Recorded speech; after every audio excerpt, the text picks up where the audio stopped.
И покрај тоа што барањето за средба со министерот беше доставено од доста релевантни фактори, организации, да не ги набројувам сите, значи синдикати, здруженија на граѓани, студенти, работодавачи, ректори на факултети, господинот министер не најде за сходно да не прими, меѓутоа тоа говори само за нивниот демократски капацитет и ароганцијата што моментално располага кај нив. Ние си продолжуваме по нашиот став, значи во понеделник во 12 часот пред Жена парк ги повикуваме сите граѓани кои што се засегнати од измените на овој закон да ни се приклучат на протестот што веќе го имаме најавено. Еве денеска званично го најавуваме. Може ли да кажете каква ќе биде рутата?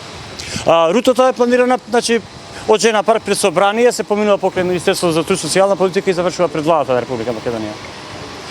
На нас не е јасно зашто стварно вака да реагираат, да не те повика некој да разговара, што само ја детерминира нашата држава како недемократска и мислам дека се ближи денот кога гневот кај граѓаните е све поголем и ќе мора изгледа револтот да биде искажан на улица.